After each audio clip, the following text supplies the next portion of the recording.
Bonjour à tous les artisans et à tous ceux qui regardent cette vidéo. Nous nous retrouvons aujourd'hui pour une nouvelle vidéo dans la série Les origines de la faillite en entreprise. Mais avant d'entrer dans le vif du sujet, je voulais vous annoncer que si vous êtes un futur créateur d'entreprise ou que si vous êtes déjà artisan et que vous avez besoin d'être accompagné pour vous développer, j'ai mis en place une formation qui peut être entièrement prise en charge pour ceux qui ont du CPF et qui va vous donner tous les éléments pour démarrer ou pour développer votre entreprise. Si vous voulez en apprendre davantage à ce sujet, évidemment, je mets le lien en description de la vidéo. Alors, je peux donc désormais vous exposer ce sujet d'aujourd'hui qui n'est d'autre que les dangers, je dirais, d'une croissance trop rapide pour une entreprise. Nous allons d'abord voir ce qu'est l'hypercroissance et quelles en sont les causes. Ensuite, nous verrons quels défis appelle-t-elle pour le chef d'entreprise. Et enfin, je terminerai par vous donner des conseils pour faire face à une hypercroissance.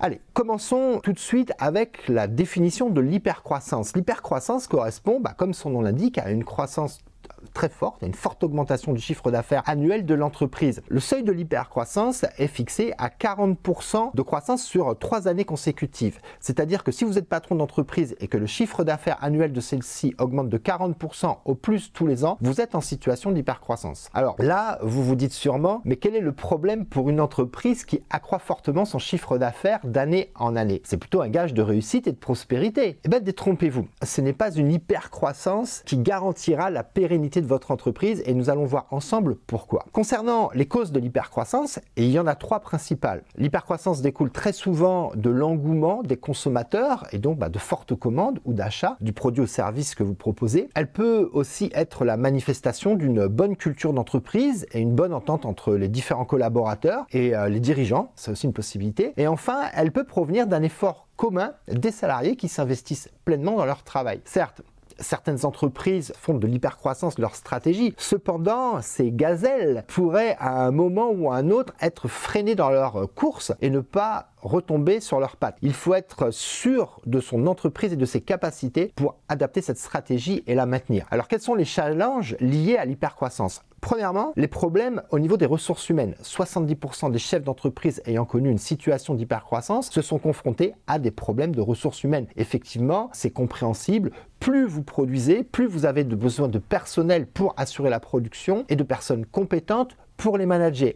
Les difficultés liées aux ressources humaines sont d'ailleurs plus importantes que celles liées à la gouvernance ou à la trésorerie selon les patrons. La croissance étant très rapide, il faut donc des solutions presque immédiates pour garder le cap. La majorité décide alors d'embaucher de nouveaux talents, font davantage participer leurs salariés à la vie de l'entreprise et offrent de meilleures, conditions de travail. Deuxièmement, la nécessité d'adapter la gouvernance de l'entreprise. Vous le savez sûrement, aussi bien que moi, gérer une entreprise et être à la tête de sa gouvernance n'est pas une mince affaire. Ça peut être même encore plus compliqué en situation d'hypercroissance. Il faut parfois repenser toute l'organisation de la société en créant de nouveaux organes ou en faisant appel à des professionnels externes pour soutenir la charge due à cette très forte croissance. Cela peut même amener à un changement du type de gouvernance. L'enjeu est alors de s'adapter à son niveau de croissance nouveau et actuel. Les exigences en termes de gouvernance ne vont pas être les mêmes selon le chiffre d'affaires réalisé par l'entreprise. Il faut donc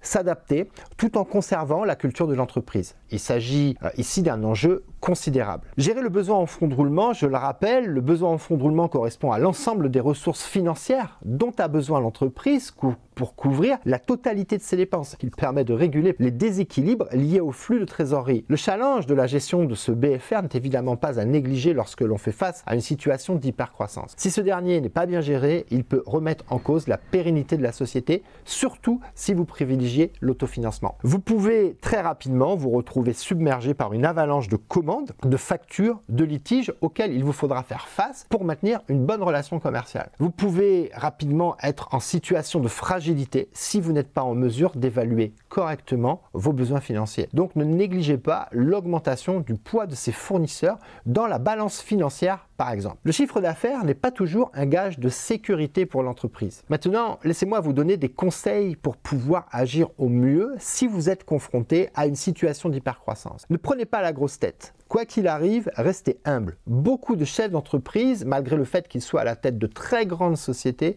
surprennent par leur humilité. Ils ont toujours eu les pieds sur terre et ne se sont pas enflammés à la première occasion. Cette qualité leur a permis d'appréhender confortablement la situation d'hypercroissance. Gagner de nouveaux marchés, il se peut que votre marché soit saturé et que vos perspectives de croissance soient fortement limitées. Dans ce cas, vous pouvez faire le choix de développer de nouvelles gammes ou de nouveaux produits ou services afin de gagner de nouveaux marchés tout simplement. Ainsi, vous aurez de nouvelles opportunités de croissance. Faites les bons choix en termes de recrutement. Vous devez mettre en avant votre entreprise et attirer de nouveaux talents qui accompagneront au mieux votre croissance exceptionnelle grâce à leurs compétences adaptées. Vous ne devez pas seulement recruter, mais aussi faire en sorte que ces mêmes talents restent au sein de votre entreprise. Il est plus facile pour un dirigeant et pour ses salariés d'avoir une certaine stabilité au niveau du personnel. C'est toujours plus simple. Formez vos équipes dans une situation d'hypercroissance. La manière dont vous dirigez l'entreprise change radicalement chaque année, tout comme vos collaborateurs changent. Il est donc nécessaire